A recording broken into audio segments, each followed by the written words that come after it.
Hello friends, स्वागत है आपका all next exam YouTube channel पर। आज हम शुरू करने जा रहे हैं बायोलॉजी PYQ प्रैक्टिस सीरीज़। तो चलिए शुरू करते हैं अपने फर्स्ट क्वेश्चन के साथ। जो हमारा फर्स्ट क्वेश्चन है that is which class of protozoa is totally parasite. तो प्रोटोजोआ की कौन सी जो क्लास है वो टोटली जो है वो एक पैरासाइट है। ठीक है। सो जो हमारी जैसे सिलिएटा की बात करें तो सिलिएटा में मोस्टली आपके वो मेंबर्स आते हैं जिनका जो लोकोमोटरी ऑर्गन है वो सीलिया होंगे। ठीक है। मैस्टिगोफोरा में आपका जो ट्रिपैनोसोमा है वो भी एक तरह का पैरासाइट है, लेकिन सभी मेंबर्स इसके जो हैं वो पैरासाइट नहीं होते हैं। ठीक है। स्पोरोजोआ की बात करें तो इसके जो मेंबर्स हैं वो मोस्टली जो हैं वो आपको पैरासाइट मिलेंगे। ठीक है। तो इसका करेक्ट ऑप्शन जो है वो स्पोरोजोआ होगा। स्पोरोजोआ में अगर हम एग्जांपल देखें तो इनमें आता है प्लाज्मोडियम, यानी कि मलेरिया कॉज करता है पैरासाइट वो। ठीक है। तो प्लाज्मोडियम के जो लाइफ साइकिल में एक इन्फेक्शियस स्पोर लाइक स्टेज होती है, जिसको आपने पढ़ा होगा ह्यूमन में जब इन्फेक्शन होता है स्पोरोजोइट स्टेज बोलते हैं। ठीक है। तो ऑप्शन जो क्वेश्चन नंबर 61 है उसका जो करेक्ट आंसर होगा वो होगा Sporozoa. Question number 62, study of inter relationship between a species and it's environment. तो स्पीसीज और उसके एनवायरनमेंट के बीच जो उसकी इंटर रिलेशनशिप है उसको आप क्या बोलते हैं? सिनेकोलॉजी, ओटेकोलॉजी, इकोलॉजी, ऑप्शन डी निश। तो अगर हम बात करें सिनेकोलॉजी, तो सिनेकोलॉजी जो है इसमें आप study of inter relationship of 2 और मोर स्पीसीज विद देयर इन्वायरमेंट को स्टडी करते हैं। ओटेकोलॉजी में आप जो हैं वो एक सिंगल ऑर्गेनिज्म या सिंगल स्पीसीज़ की जो अपने वो एनवायरनमेंट के साथ इंटरेक्ट करती है, जिसमें आप उसकी स्टडी करते हैं, उसको आप ओटेकोलॉजी बोलते हैं। Ecology is the study of interrelationship between species and its environment. So the correct answer of question number 62 is ecology. निश की बात करें, जो निश होता है वो एक स्पेशल फ्रैगमेंट होता है इकोसिस्टम का या हैबिटेट का, जो कि एक ऑर्गेनिज्म मतलब एक उसके फंक्शनल रोल को दिखाता है, वो यूनिक फंक्शनल रोल। जैसे कि अगर आप बात करें पोलर बियर की, ठीक है, अगर उसको आप डेजर्ट एरिया में ले आएँ तो वो वहाँ पे सर्वाइव नहीं कर पाएगा, यानी कि जहाँ पे वो रहता है उसके लिए वहाँ पे एक पर्टिकुलर टेम्परेचर है, पर्टिकुलर ब्रीडिंग रिप्रोडक्शन के लिए एक टेम्परेचर है ना, रिप्रोडक्टिव मतलब उस तरह से वहाँ वो रिप्रोड्यूस कर रहा है, वहाँ रह रहा है, तो वो उसका निश है। ठीक है। तो इसका करेक्ट आंसर ऑप्शन सी। अगर हम क्वेश्चन नंबर 63 की बात करें तो यहाँ पे आप बात की है नाइट ब्लूमिंग फ्लावर्स की। तो नाइट ब्लूमिंग फ्लावर्स के पहले सबसे पहले आपको करैक्टर्स जो है वो पता होने चाहिए। ठीक है। तो मैं आपको बता दूं कि जो नाइट ब्लूमिंग फ्लावर्स होते हैं उनको अब रात में देखना उनको बहुत ज़्यादा मुश्किल होता है। ठीक है। तो मोस्टली वो जो हैं वो वाइट कलर के होते हैं। अगर वो किसी और कलर के होंगे तो उनको वो अंधेरे में नहीं दिखेंगे।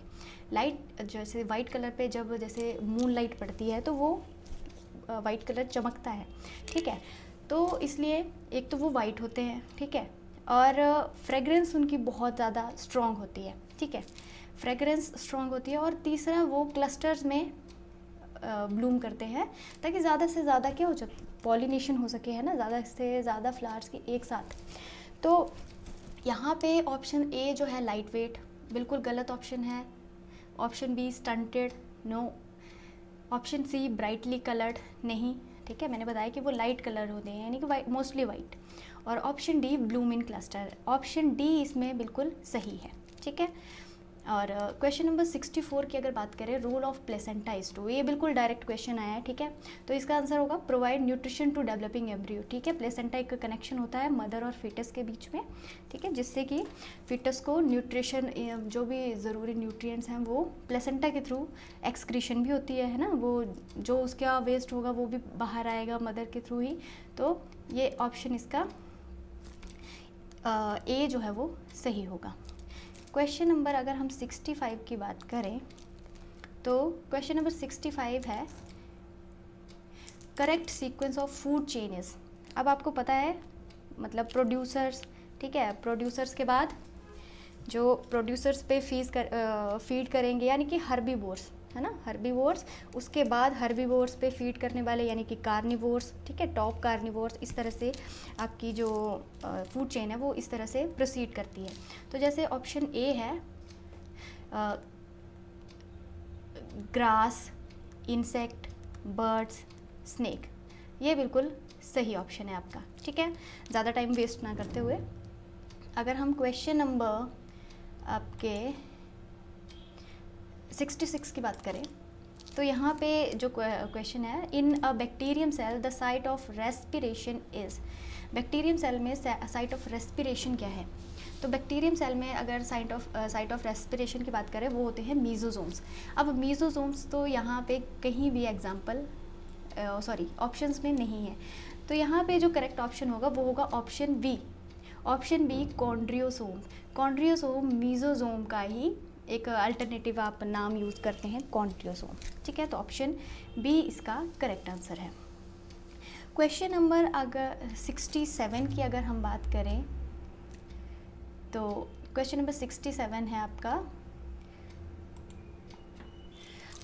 Amoeba moves with the help of, तो अमीबा जो है वो लोकोमोशन जो किसकी हेल्प से करता है? तो इसका सही ऑप्शन है, देखिए ऑप्शन 1 है स्यूडोप्लाज्मोडिया, नो, स्यूडोपोडिया, थर्ड है सिलिया एंड फोर्थ है फ्लैजिला।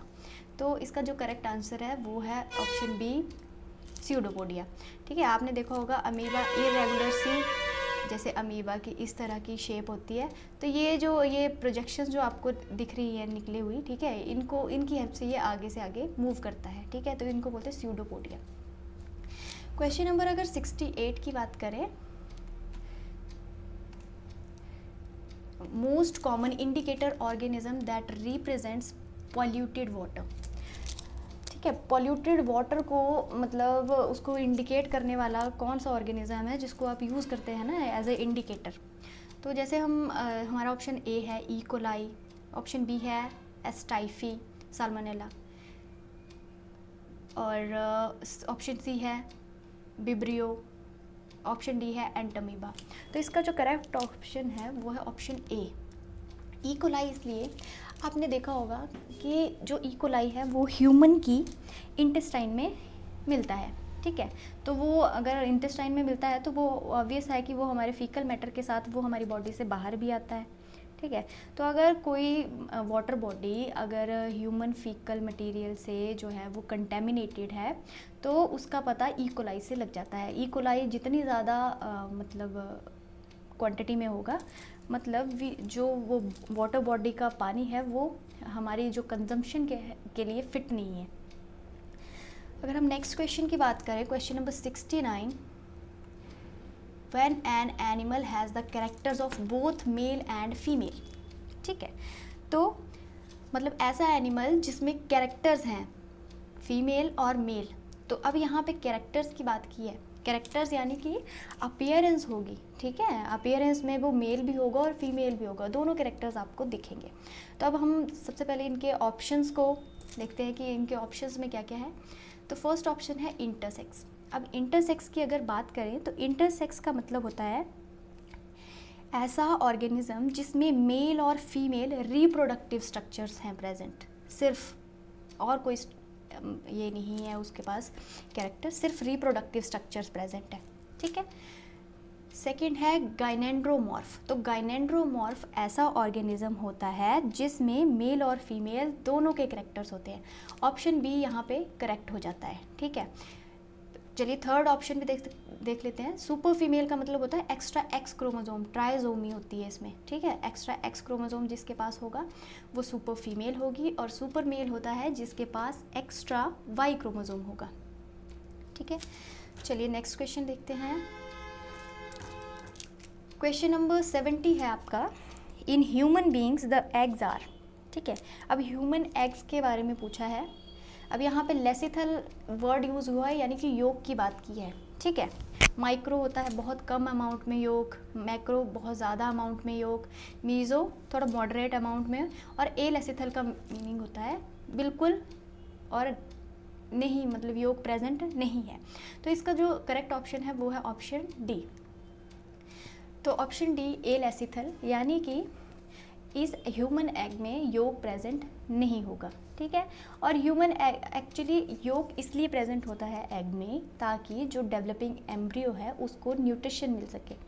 लेकिन ह्यूमन बीइंग्स के केस में ऐसा है कि जो आपका एग है ना, जो एम्ब्रियो है वो फीमेल की बॉडी के अंदर ही इम्प्लांट होगा और एक कनेक्शन बनता है प्लेसेंटा, ठीक है। तो जो भी न्यूट्रिशन है वो प्लेसेंटा के थ्रू उसको पहुंच रहा है डेवलपिंग एम्ब्रियो को या फिटस को, तो इसीलिए वहाँ पे योग की इतनी ज़्यादा ज़रूरत नहीं है। तो ह्यूमन एग जो है वो ए लेसिथल है। क्वेश्चन नंबर 71 की अगर बात करें, so meiosis is best observed in dividing. अब कौन सी सेल्स में मियोसिस जो है वो बहुत अच्छी तरह से ऑब्जर्व किया जा सकता है। अब यहाँ पे फर्स्ट ऑप्शन है cells of apical meristem, option B cells of lateral meristem, option C microspores of anther wall और ऑप्शन डी माइक्रोस्पोरोसाइट्स। तो इसका अब देखिए, अगर हम ऑप्शन वाइज इसको देखें तो अपाइकल मेरिस्टेम इसका आंसर नहीं होगा, क्योंकि आपको पता होगा जो अपाइकल मेरिस्टेम जो है वहाँ उसके जो सेल्स होते हैं वो सोमेटिकल सेल्स हैं, ठीक है। सोमेटिक सेल्स में हमेशा मोस्टली आपको माइटोसिस देखने को मिलती है, ठीक है। तो ये वाला ऑप्शन बाहर हो गया, ठीक है। ऑप्शन बी जो है सेल्स ऑफ लेटरल मेरिस्टेम, ये भी बाहर हो गया, ये भी सोमेटिक सेल्स हैं। Option C microspores of anther wall, यहाँ पे विल की जगह वॉल होगा, ठीक है। तो जो माइक्रोस्पोर्स हैं एंथर वॉल के, वहाँ पे भी क्या होगा, मियोसिस होगी, सॉरी माइटोसिस होगी, ठीक है। तो ये ऑप्शन भी बाहर हो गया। थर्ड ऑप्शन है आपका माइक्रोस्पोरोसाइट्स। तो माइक्रो जो स्पोरोसाइट्स होते हैं उनमें ऐसा है कि जो माइक्रोस्पोर मदर सेल भी इसको बोलते हैं। तो माइक्रोस्पोर मदर सेल जो हैं वो माइक्रोस्पोर्स आपको पता होगा पोलन ग्रेन्स को बोलते हैं, ठीक है। तो पोलन ग्रेन्स जो होते हैं वो बनते हैं माइक्रोस्पोर मदर सेल से।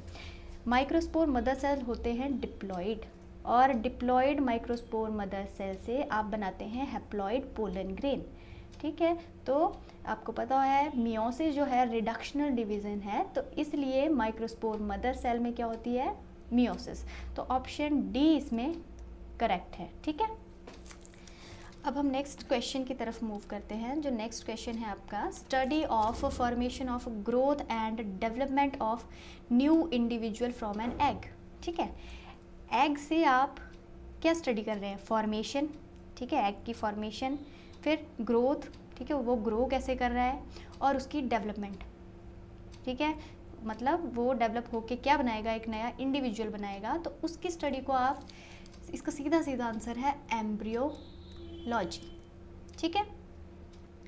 अगर हम नेक्स्ट क्वेश्चन की बात करें, fertilisation involving carrying of male gametes by pollen tube, ठीक है। पोलन ट्यूब के थ्रू जो मेल गैमीट्स हैं, ठीक है, उसको कैरी करने की मतलब प्रोसेस को, उस मतलब उस पर्टिकुलर एक टर्म है उसको क्या बोलेंगे।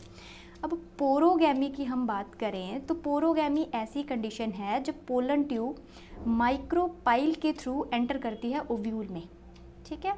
तो यहाँ पे पोलन ग्रेन की बात नहीं हुई है, फर्टिलाइजेशन की बात नहीं की है, ठीक है। इसमें सिर्फ पोलन ट्यूब की बात की है कि वो एंटर कहाँ से करेगी, उस आप प्रोसेस को बोलेंगे पोरोगैमी, जहाँ से एंटर कर रही है उसको पोरोगैमी। माइक्रोपाइल के थ्रू एंटर किया तो पोरोगैमी। साइफनोगैमी होती है fertilisation involving carrying of male gametes by pollen tube, ठीक है। पोलन ट्यूब के थ्रू जो है मेल गैमीट यानी कि पोलन ग्रेन को उसको कैरी करना, उसको साइफनोगैमी बोलते हैं, एक ट्यूब की फॉर्मेशन, ठीक है। ट्यूब साइफन के लिए एक वर्ड यूज़ करते हैं आप। चलेजोगैमी, चलेजोगैमी जो है वर्ड, इसका मतलब है जो पोलन ट्यूब है वो ओव्यूल में एंटर करती है चलेजल एंड से, ठीक है। तो ये ऑप्शन भी गलत है।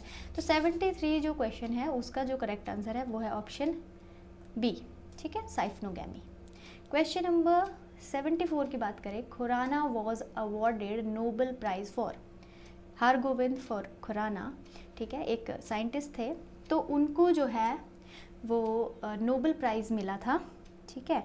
तो वो कौन से मतलब उनकी खोज के लिए मिला था, तो उनको जो था आर्टिफिशियल सिंथेसिस ऑफ जीन्स के लिए उनको ये अवार्ड मिला था। ठीक है, तो ऑप्शन सी इसमें करेक्ट ऑप्शन है।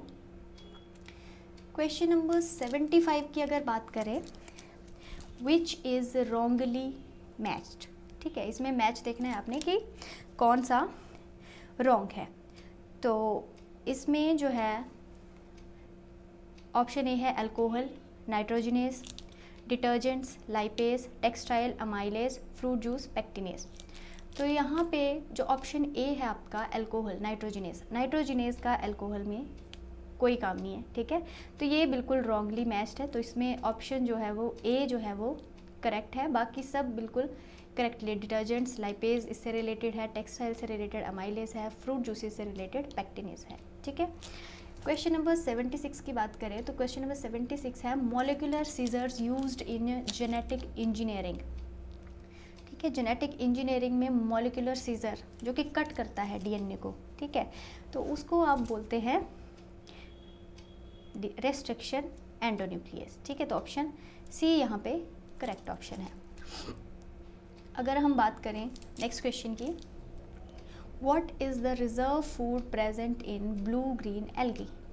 तो ब्लू ग्रीन जो एल्गी है उसका जो रिजर्व फूड है वो क्या है, तो इसका जो करेक्ट आंसर है वो है ग्लाइकोजन। ठीक है, तो ऑप्शन बी जो है वो इसमें करेक्ट है। ठीक है, 78 क्वेश्चन की बात करें, cell wall of fungus is made up of. तो सेलुलोज की आपको पता है प्लांट्स में होती है। ठीक है, तो मोस्टली जो है इसमें डायरेक्ट बात करते हैं हम काइटिन। ठीक है, तो ऑप्शन सी इसमें करेक्ट ऑप्शन है, काइटिन। 79 की बात करें, मॉर्फिन इज़ ऑब्टेन्ड फ्रॉम।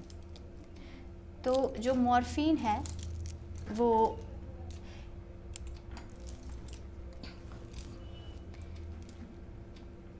आपको किससे ऑब्टेन होता है, तो इसका जो करेक्ट आंसर है पापावर सोमिनिफेरम। तो यहाँ से आपको जो है मॉर्फिन मिलता है।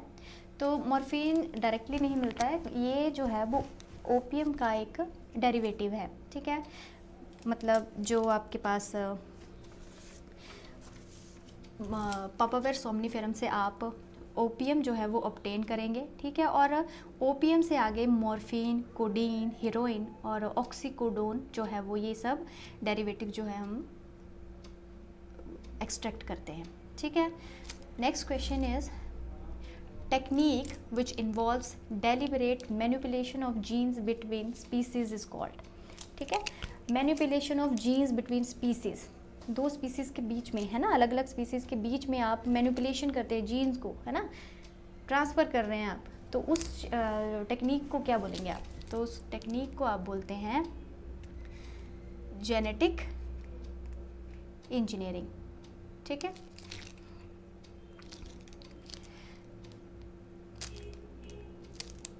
Genetic engineering. जीन थेरेपी में आप जीन्स को डिजीज़ की ट्रीटमेंट के लिए यूज़ करते हैं।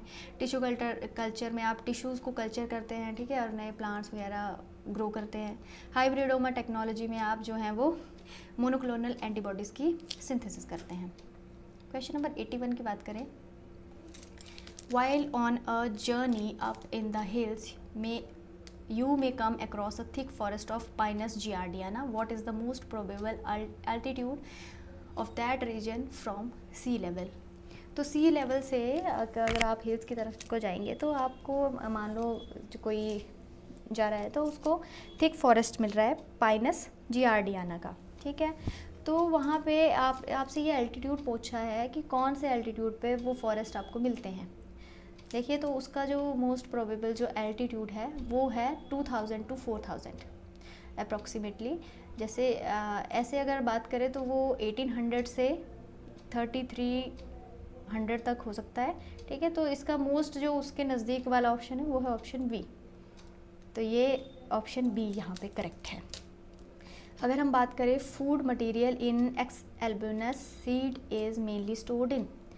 ठीक है, तो एक्स एल्ब्यूमिनस जो सीड्स होते हैं उनका जो फूड मटेरियल है वो कहाँ स्टोर होता है, तो वो स्टोर होता है आपका कॉटिलिडन्स में। ठीक है। एंडोस्पर्म में होता है एल्ब्यूमिनस सीड्स का स्टोर, ठीक है। अगर हम नेक्स्ट की बात करें, नेक्स्ट क्वेश्चन की, वेजिटेटिव प्रोपेगेशन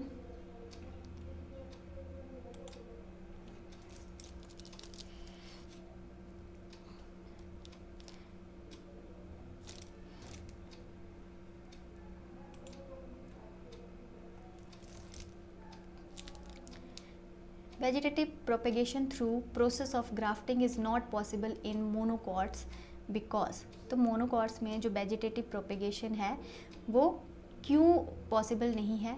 तो इसका जो बिल्कुल सीधा सीधा जो मतलब एक्सप्लेनेशन है वो है कि इनमें कैम्बियम प्रेजेंट नहीं है, ठीक है।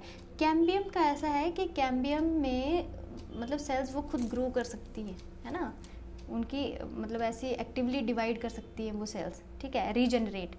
तो अगर वो कैम्बियम प्रेजेंट नहीं है, ग्राफ्टिंग बेस्ड ही इसी प्रिंसिपल पे है कि कैम्बियम जो है वो क्या करेगा, रीजनरेट कर जाएंगी सेल्स और वो ग्रो करेगा आपका जो ग्राफ्ट किया वो प्लांट है।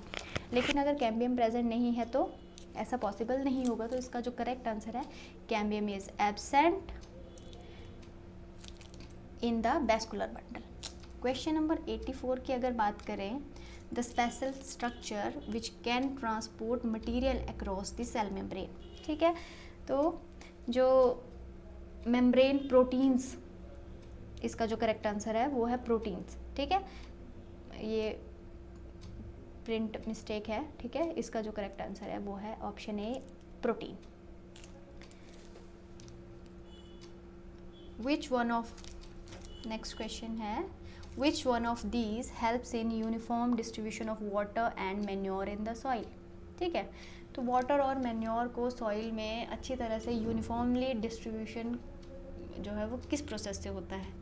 तो आपको पता है, आप लोगों ने देखा होगा कि प्लोइंग जो है वो ऐसी प्रोसेस है जिसके थ्रू जो वाटर है, मैन्योर है, वो एकदम से पूरे खेत में फैल जाता है। तो इसका जो करेक्ट आंसर होगा वो होगा प्लोइंग, ठीक है। In mimosa pudica touch me not plant, ठीक है। तो इस प्लांट में ऐसा होता है कि जो लीफलेट्स है एकदम से आप उसको टच करेंगे तो वो क्लोज हो जाते हैं उसके लीव्स, ठीक है। तो वो किस वजह से होता है? तो इसमें ये जो ऑप्शन ए है, यहाँ पे जो लिखा हुआ है वो लिखा है, सॉरी, नेस्टिक मूवमेंट, ठीक है। नेस्टिक मूवमेंट्स का मतलब होता है ऐसी मूवमेंट्स जिसमें जो आपका प्लांट है उसमें जो टर्गर प्रेशर है उसके लीव्स में, जैसे ही आप टच करते हैं वो उसमें चेंज आता है, ठीक है। और वो लीव्स जो है वो क्लोज हो जाते हैं एकदम से। तो इसका जो करेक्ट आंसर एक्सप्लेनेशन होगा वो आपका होगा नेस्टिक मूवमेंट, ठीक है।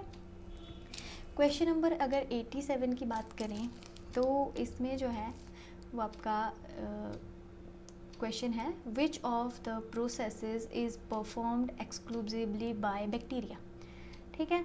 तो इसका जो करेक्ट आंसर है, देखो वाइटामिन्स, ये ऑप्शन बिल्कुल नहीं होगा। Humus formation is correct. Nitrogen fixation करते हैं बैक्टीरिया, लेकिन एक्सक्लूसिवली नहीं बोल सकते कि सिर्फ बैक्टीरिया करते हैं। एंटीबायोसिस ये भी नहीं है। तो इसका जो करेक्ट ऑप्शन है वो है, सबसे जो सूटेबल जो इसका आंसर है वो है ह्यूमस फॉर्मेशन।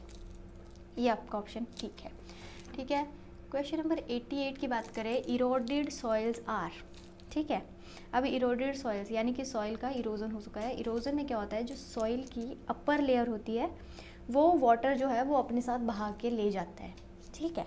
तो और आपको बता दें कि जो अपर लेयर होती है वो सबसे ज़्यादा न्यूट्रिएंट रिच होती है, सबसे ज़्यादा ह्यूमस उसी में प्रेजेंट होता है, ठीक है। तो अगर इरोडेड सॉइल्स के लिए एक करेक्ट जो है यहाँ पे एक स्टेटमेंट आपने चूज़ करनी है तो वो क्या है, richer in plant nutrients. No, soil erode हो चुकी है तो इसका मतलब क्या है, न्यूट्रिएंट्स वाटर अपने साथ बहा के ले गया है। लो इन प्लांट न्यूट्रिएंट्स, यस बिल्कुल सही। ये ऑप्शन जो है वो ऑप्शन बी बिल्कुल सही है, ठीक है। Nutrient content is not related to soil erosion, क्यों नहीं है भाई, रिलेटेड है ऑलरेडी, है ना। मैंने डिस्कस किया कि सॉइल इरोजन से क्या होता है, न्यूट्रिएंट्स ही रिमूव होते हैं वाटर के थ्रू, बहा के ले जाता है अपने साथ, ठीक है। नन ऑफ दीज, तो यहाँ पे ऑप्शन बी करेक्ट है। क्वेश्चन नंबर 89 की बात करें, cotton fibres are made up of. तो कॉटन फाइबर्स जो हैं वो बने होते हैं आपके सेल्यूलोज के, ठीक है। तो सेल्यूलोज के बने होते हैं, सेल्यूलोज आपको पता होना चाहिए कि पॉलीमर है, ठीक है, किसका, ग्लूकोज का पॉलीमर है ये। कार्बोहाइड्रेट्स, आपको पता है कि बहुत सारे कार्बोहाइड्रेट्स आपस में जोड़ते हैं तो सेल्यूलोज की फॉर्मेशन होती है, ठीक है। तो सेल्यूलोज इसका करेक्ट ऑप्शन है। Question number 90, spirulina is a, अब एक बात बता दूं आपको, स्पाइरुलिना जो है एक फंगस है, ठीक है। और अब देखिए यहाँ पे ऑप्शन ए में एडिबल है, ये तो बिल्कुल करेक्ट है, हाँ एडिबल है। बायो फर्टिलाइज़र भी है, ये भी करेक्ट है। बायो पेस्टिसाइड है, ये नहीं है। और सिंगल सेल प्रोटीन, तो यहाँ पे बिल्कुल जो है, अब ये भी करेक्ट है, ये भी करेक्ट है, ये, तो इसमें जो करेक्ट ऑप्शन है वो है आपका सिंगल सेल प्रोटीन, ठीक है। एज अ प्रोटीन सप्लीमेंट इसको यूज़ किया जाता है, ठीक है। तो इसमें जो मोस्ट सूटेबल जो होगा वो होगा सिंगल सेल प्रोटीन।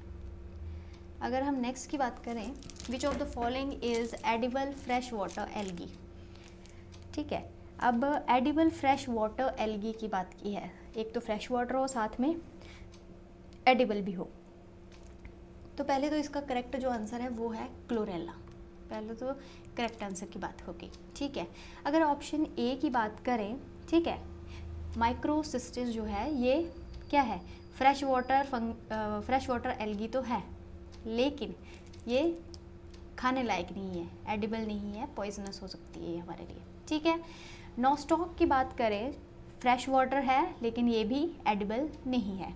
और बचा ऑप्शन डी लेमिनेरिया, ये फ्रेश वाटर है ही नहीं, ये आपको सी वाटर में मिलेगी। तो क्वेश्चन नंबर 92 की बात करें हम, the plant part which consist of 2 generations one with in the another, ठीक है। ऐसा प्लांट का पार्ट जो खुद में ही 2 generations लेके बैठा है, ठीक है, one with in the another. तो इसका जो आपका करेक्ट ऑप्शन है वो है ऑप्शन ए, सीड, ठीक है। आपको पता होता है कि सीड जो है वो क्या है, फ्यूचर प्लांट है ना। सीड को अभी की जनरेशन है, लेकिन जब इसको दोबारा बोएंगे तो क्या होगा, अभी की जनरेशन भी सीड है ना, फ्रूट के अंदर सीड है, तो फ्रूट अभी लगा, अभी की जनरेशन फ्रूट है, फ्रूट के अंदर सीड है, और फ्रूट को जब आप दोबारा बोएंगे तो वो फ्यूचर प्लांट है ना, नया प्लांट बना देगा। तो इसका जो करेक्ट आंसर है आपका सीड है। क्वेश्चन नंबर 93 की बात करें, तो plants are killed in winter frost because, अब मैं आपको एक बात बता दूं, क्या होता है कि फ्रॉस्ट जो है वो सेल्स के अंदर जो वाटर होता है उसको देता है जमा, है ना, वो जम जाता है, जो मतलब लीव्स के अंदर जो सेल्स होते हैं उनके अंदर सेल्स होती है, उनके अंदर जो वाटर होगा वो जम जाएगा, ठीक है। अब जम जाएगा तो वाटर एक्सपेंड करेगा, एक्सपेंड होने की वजह से सेल्स रप्चर हो जाती हैं और डिस्ट्रॉय, है ना, उनको नुकसान होगा, फट जाएंगी तो डिस्ट्रॉय होगा। तो उसी वजह से जो प्लांट्स हैं मोस्टली जो है वो विंटर फ्रॉस्ट की वजह से आपको देखने को मिलता है कि वो मर जाते हैं, है ना। तो इसका जो करेक्ट आंसर है वो है desiccation and mechanical injury to the plant tissues, ठीक है, ऑप्शन डी। क्वेश्चन नंबर 94 की अगर हम बात करें, scientific process in which crop plants are enriched with certain desirable nutrients, ठीक है। तो इसमें ऐसा है कि ऐसी प्रोसेस जिसमें जो क्रॉप प्लांट्स हैं उनको क्या करेंगे, कुछ आप जो डिज़ायर कर रहे हैं कि ये न्यूट्रिएंट इस जो है वो पर्टिकुलर क्रॉप में होना चाहिए, ठीक है, तो आप उस मतलब प्रोसेस का यूज़ करके उन न्यूट्रिएंट्स को उस प्लांट्स में डाल रहे हैं, ठीक है। तो उस प्रोसेस को आप क्या बोलते हैं, तो वो जो है वो प्रोसेस है बायो फोर्टिफिकेशन, ठीक है। तो ऑप्शन ए इज़ करेक्ट। अब हम क्वेश्चन नंबर 95 की बात करें, aquatic fern which is an excellent bio fertiliser, तो कौन सा एक्वेटिक फर्न है जो कि बहुत ही अच्छा बायो फर्टिलाइज़र है। अब बायो फर्टिलाइज़र की बात हो रही है, तो अब देखिए ऑप्शन ये है आपका अजोला, अजोला एक एक्वेटिक फर्न है, ठीक है। दूसरा, ये एक सिम्बायोटिक एसोसिएशन बनाता है, इसके रूट्स में एक आपके पास साइनोबैक्टीरिया होता है, ठीक है, एनाबियना, ठीक है, जो कि नाइट्रोजन फिक्सिंग में हेल्प करता है। अब वो नाइट्रोजन फिक्सेशन कर रहा है तो एजोला को भी उसको मतलब फ़ायदा हो रहा है, ठीक है। और तो ऐसा है कि अब बायो फर्टिलाइज़र है ना, नाइट्रोजन, आपको पता है कि यूरिया जो है वो भी नाइट्रोजन की, आपको मतलब जो क्रॉप्स हैं यूरिया भी तभी दिया जाता है ना नाइट्रोजन के लिए। तो वैसे ही अजोला की बात करें तो अजोला को जैसे जो फील्ड्स होते हैं है ना, अजोला को वहाँ पे डाल दिया जाता है, ठीक है। तो वो न्यूट्रिएंट्स जो है वो रिलीज़ कर देते हैं वहाँ पे, जैसे राइस फील्ड्स में, ठीक है। तो इसका जो ये एक्सीलेंट बायो फर्टिलाइज़र है ना, नुकसान भी कोई नहीं हो रहा है लेकिन कमी भी सारी हो रही है ना, लिविंग ऑर्गेनिज्म, लिविंग प्लांट है। तो इसका जो करेक्ट ऑप्शन हुआ आपका बार वो हुआ ऑप्शन ए। अगर हम क्वेश्चन नंबर 96 की बात करें तो क्वेश्चन नंबर 96 है, plants adapted to live partly submerged in water while a part of them grows above the surface of water, ठीक है। तो अब ऑप्शंस देखें तो फर्स्ट है हैलोफाइट्स। तो हैलोफाइट्स का मतलब होता है ऐसे प्लांट्स जो कि सॉल्टी वाटर में मिलते हैं, है ना, सॉल्ट लविंग जो प्लांट्स होते हैं उनको आप हैलोफाइट्स बोलते हैं। Option B is halophyte. तो हेलो जो फाइट्स होते हैं ये होते हैं जो पार्टली सबमर्ज्ड होते हैं वाटर में, ठीक है। तो ये तो ऑप्शन करेक्ट हो गया आपका, option B is correct. But जैसे ऑप्शन सी है हेलियोफाइट्स। हेलियोफाइट्स ऐसे प्लांट्स होते हैं जो कि एक मतलब अच्छी सनलाइट में ग्रो होने वाले प्लांट्स को बोलते हैं, सन लविंग प्लांट्स को, ठीक है। स्कियोफाइट्स होते हैं शेड लविंग प्लांट्स, ठीक है, जो शेड में मोस्टली उगते हैं वो स्कियोफाइट्स होते हैं। क्वेश्चन नंबर 97 की बात करें, green muffler is use to reduce which type of pollution. देखिए ये एक जो टेक्निक है to grow trees and shrubs in the rows to reduce noise, ठीक है। मफलर, जैसे आप मफलर लेते हैं सर्दियों में खुद को ठंड से बचाने के लिए अपने नेक के चारों ओर, वैसे ही ये एक जो टेक्निक है इसमें आप ट्रीज़ को ग्रो करते हैं बिल्कुल एक लाइन में। तो जिससे वजह से क्या है, जो ये आपका मतलब एक टाइप का पॉल्यूशन है वो, है ना, वो एक तरह से आप उसको रोक रहे हैं थोड़ा, है ना, रिड्यूस हो जा रहा है उसका इफ़ेक्ट। तो ये जो है ग्रीन मफलर मोस्टली जो है आप यूज़ करते हैं नॉइस पॉल्यूशन के केस में, ठीक है। इसका करेक्ट ऑप्शन नॉइस है। अगर हम क्वेश्चन नंबर 98 की बात करें, central sugar cane breeding research institute, ठीक है। तो इसमें दो ऑप्शंस में कन्फ्यूज़न है, ठीक है, कोयम्बटूर एंड ऑप्शन बी। ये दोनों ऑप्शंस तो पहले ही इससे बाहर है। अब कोयम्बटूर में जो है वो है आपका central sugar cane breeding research institute, ठीक है। और मतलब ऑप्शन ए इसमें करेक्ट है, लेकिन ऑप्शन जो बी है लखनऊ में है आपका Indian institute of sugar cane research, ठीक है। ये याद रखना है आपने, लखनऊ में इंडियन इंस्टीट्यूट है ऑफ शुगर केन, सेंट्रल और इंडियन में कंफ्यूज नहीं होना है। क्वेश्चन नंबर 99 है, sour taste of vinegar is due to. Vinegar जो है वो मतलब उसका खट्टा सा टेस्ट किस वजह से होता है, तो आपको पता है लैक्टिक एसिड आपको दूध दही में मिलेगा, है ना, एसिटिक एसिड आपको विनेगर में मिलता है, साइट्रिक एसिड आपको जो सिट्रिक फ्रूट्स हैं आपके लेमन वगैरह, ठीक है, उनमें मिलता है, हाइड्रोक्लोरिक एसिड एडिबल है ही नहीं, ठीक है, उसको टेस्ट आप कर नहीं सकते। तो इसका जो करेक्ट आंसर है वो है ऑप्शन बी। क्वेश्चन नंबर 100 की अगर बात करें तो इसमें है, which of the following molecule listed below is a product of fermentation of glucose by yeast, ठीक है। ग्लूकोज को अगर ईस्ट के थ्रू आप अगर फर्मेंट करेंगे, ठीक है, तो क्या प्रोडक्ट बनता है, तो उससे बनती है आपको इथेनॉल और कार्बन डाइऑक्साइड। अब यहाँ पे आपने इथेनॉल ढूंढना है, इथेनॉल का फॉर्मूला आपको पता होना चाहिए, ठीक है। तो इथेनॉल का जो फॉर्मूला होता है C2H5OH, ठीक है। तो इसका जो करेक्ट आंसर है आपके पास वो है option B. Question number 101, what is the meaning of phyllotaxy. ये टैक्सी है, ठीक है, फाइलोटे प्रिंटिंग मिस्टेक है ये, ठीक है। और तो इसका जो करेक्ट जो आंसर है वो है arrangement of leaves on the stem. ठीक है, करेक्ट ऑप्शन है ऑप्शन ए। अब ऑप्शन बी की अगर बात करें, arrangement of ovules, no. Arrangement of sepals and petals, ठीक है, तो इसका जो करेक्ट आंसर, इसका मतलब होता है एस्टिवेशन बोलते हैं इसको। ऑप्शन डी है arrangement of flowers on floral axis, तो इसको बोलते हैं इनफ्लोरेसेंस। क्वेश्चन नंबर 102 की बात करें, एंडेमिक स्पीसीज, दो तरह की स्पीसीज होती हैं, एंडेमिक एंड कॉस्मोपॉलिटन। जो एंडेमिक होती हैं वो एक पर्टिकुलर जियोग्राफिकल एरिया में ही मिलेंगी, मतलब वो और कहीं नहीं मिलती हैं। ठीक है, तो जैसे जाइंट पांडा है वो सिर्फ आपको चाइना में ही मिलेगा, है ना, तो इस तरह से वो एंडेमिक है वहाँ का। अगर हम कॉस्मोपॉलिटन की बात करें तो वर्ल्ड वाइड उसका डिस्ट्रीब्यूशन होगा, उसको आप कॉस्मोपॉलिटन बोलते हैं। तो एंडेमिक स्पीसीज़ के लिए यहाँ पे जो करेक्ट है वो है जियोग्राफिकली लिमिटेड एरिया में जो मिले, वो होती हैं आपकी। ये पेन में थोड़ा दिक्कत है, ठीक है, सॉरी फॉर दैट।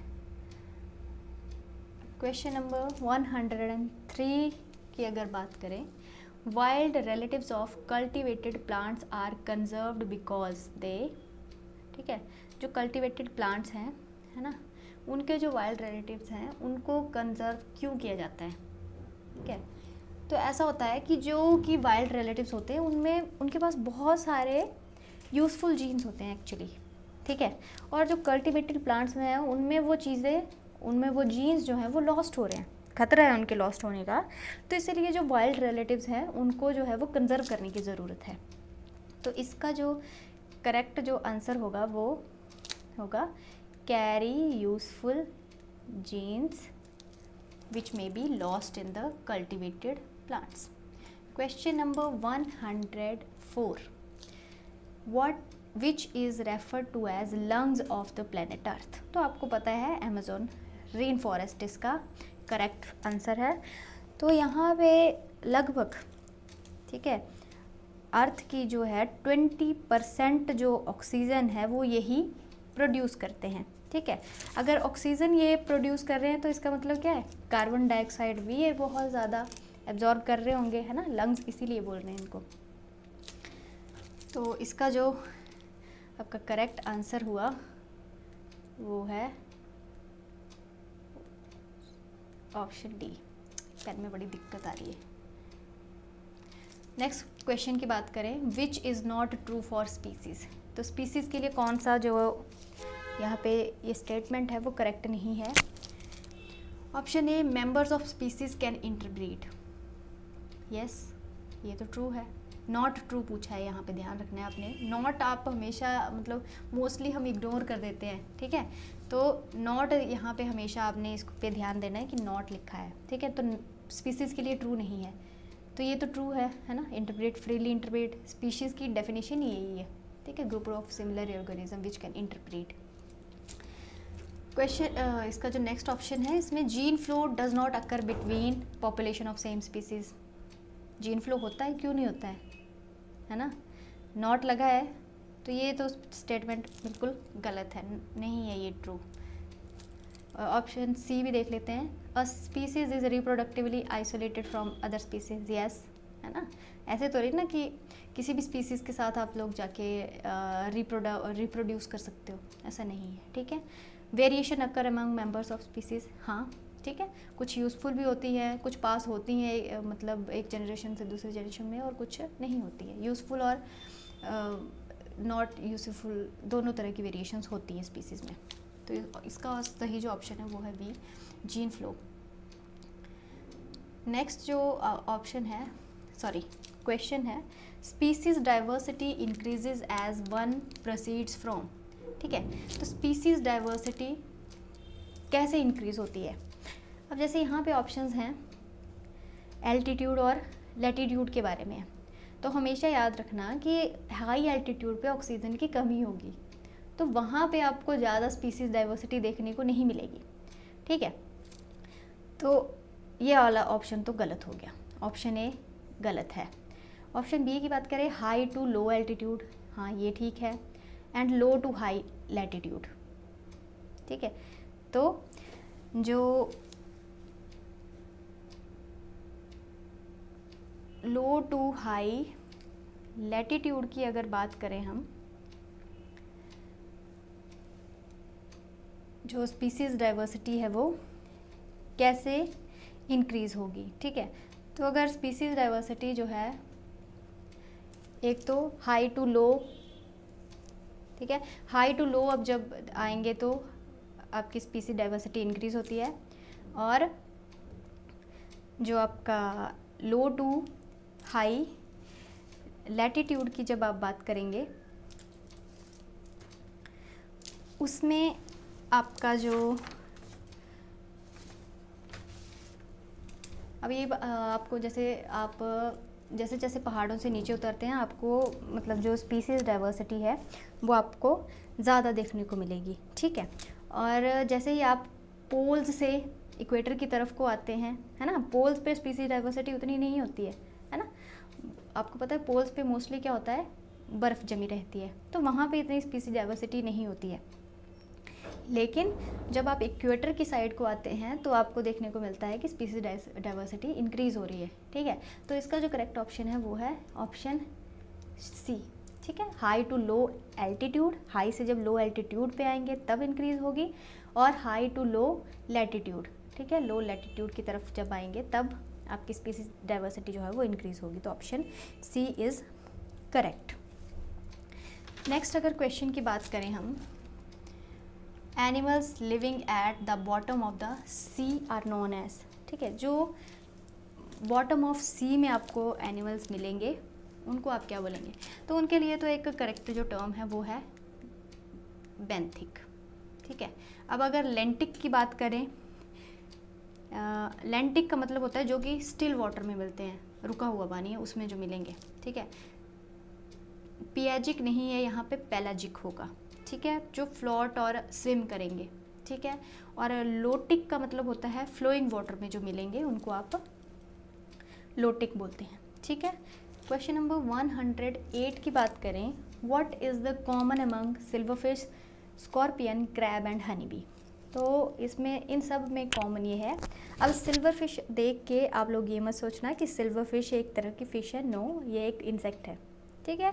तो इंसेक्ट है, हनी बी भी इंसेक्ट है, स्कॉर्पियन भी आर्थ्रोपोडा का मेंबर है, क्रैब भी आर्थ्रोपोडा का मेंबर है, ठीक है। अलग अलग क्लासेस से बिलोंग करते हैं ये, लेकिन सब आते कौन से फाइलम में है? आर्थ्रोपोडा में। तो यहाँ पे इनमें सबसे जो मैच कर रहा है इनका जो कैरेक्टर वो है इनका जॉइंटेड अपेंडिजेस, ठीक है। क्वेश्चन नंबर 109 अगर हम लोग देखेंगे तो epithelial cells of intestine involved in food absorption have dash on their surface, ठीक है। अब आपको पता है कि मोस्टली जो फूड एब्जॉर्ब होता है हमारा वो होता है स्मॉल इंटेस्टाइन में। तो स्मॉल इंटेस्टाइन की जो वॉल होती है उसमें होते हैं माइक्रोविलाई। तो माइक्रोविलाई जो हैं वो फिंगर लाइक प्रोजेक्शंस होती हैं, ठीक है। तो उन रुकिए ज़रा, ये ऐसे ऐसे ऐसे होगा, ठीक है। तो ये जो फिंगर लाइक प्रोजेक्शंस हैं इनको बोलते हैं आप माइक्रोविलाई। तो ऐसा है कि ये जो है वो क्या करेंगी? सरफेस एरिया इंक्रीज़ करेंगी एब्जॉर्प्शन के लिए। तो इसका जो करेक्ट ऑप्शन है वो है माइक्रोविलाई। ये पेन में बहुत ज़्यादा दिक्कत आ रही है। क्वेश्चन नंबर 110 की अगर बात करें, the largest part of human heart is, तो जो सबसे जो बड़ा पार्ट है ह्यूमन हार्ट का वो है आपका लेफ्ट वेंट्रिकल। ये लार्जेस्ट है और साथ में स्ट्रॉन्गेस्ट चैम्बर भी है हार्ट का, ठीक है। The inner most layer of human आई, तो सबसे जो इनर मोस्ट जो लेयर होती है वो होती है रेटिना, इमेज जिसके ऊपर बनती है, ठीक है। क्वेश्चन नंबर 112 है, during stannous exercise glucose is converted into. Stannous का मतलब है बहुत ही हैवी एक्सरसाइज जब करते हैं, ठीक है, तो ग्लूकोज इनमें से किस में कन्वर्ट हो जाता है? तो ऐसा होता है कि जो जैसे कोई हैवी एक्सरसाइज कर रहा होता है तो हमारी बॉडी में ऑक्सीजन की जो डिमांड है वो बढ़ जाती है।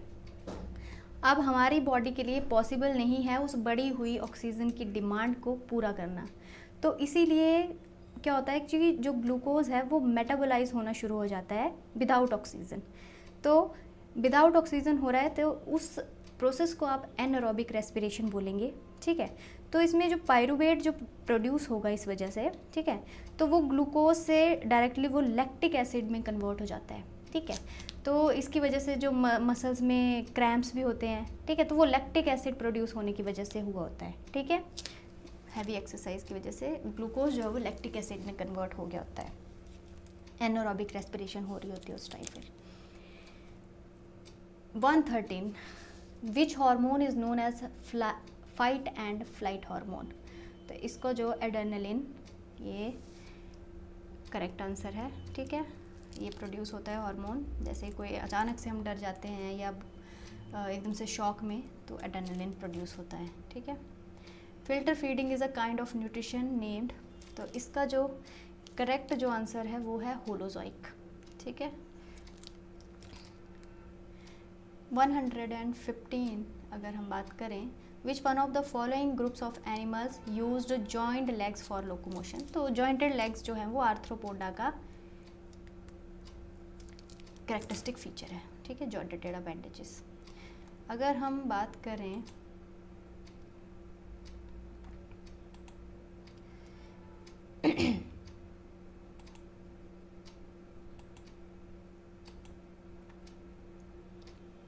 सेकेंड लार्जेस्ट फाइलम, तो सेकेंड जो लार्जेस्ट फाइलम है वो है मोलस्का, और फर्स्ट जो लार्जेस्ट फाइलम है वो है आपका आर्थ्रोपोडा। तो इसका करेक्ट आंसर है मोलस्का, ये बात याद रखो, ठीक है।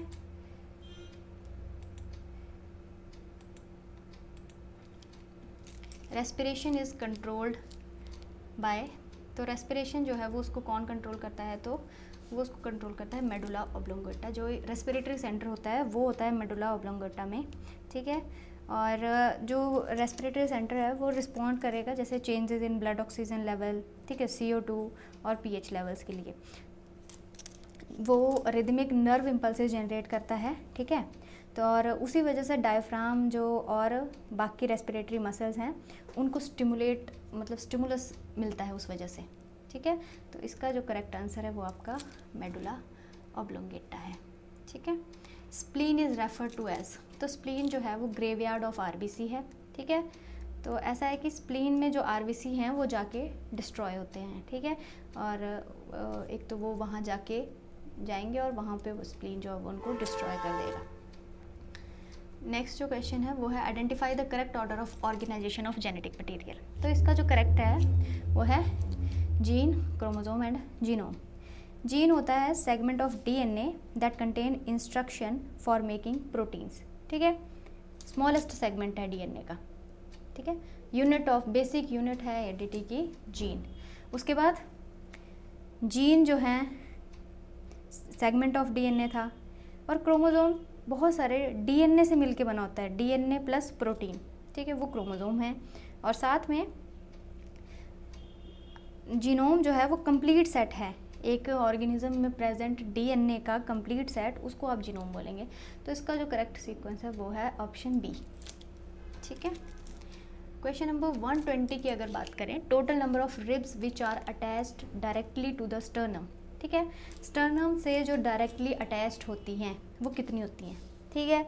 तो जो स्टर्नम से, एक तो मैं आपको बता दूं 3 तरह की रिब्स होंगी, true ribs, false ribs and floating ribs. तो ट्रू जो होंगी वो फर्स्ट 7 होंगी, ठीक है, जो डायरेक्टली अटैच्ड होंगी स्टर्नम से बाय स्टर्नोकोस्टल जॉइंट्स, ठीक है। और जो फॉल्स रिब्स हैं वो होती हैं 8th, 9th एंड 10th, ठीक है। 8th, 9th एंड 10th वो इनडायरेक्टली अटैच होती हैं स्टर्नम बाय कोस्टोकॉन्ड्रल जॉइंट। और जो फ्लोटिंग रिब्स हैं वो 11th और 12th पेयर होते हैं, और they do not attach to sternum, ठीक है, वो स्टर्नम से बिल्कुल भी अटैच नहीं होते हैं। तो इसी के साथ हमारी आज के जो क्वेश्चंस हैं यहीं पे ख़त्म होते हैं। तो नेक्स्ट हम जो नेक्स्ट ईयर का जो आपका टेट का पेपर है उसके बायो के क्वेश्चन नेक्स्ट वीडियो में लेके आएंगे। तब तक के लिए keep on practicing. Thank you.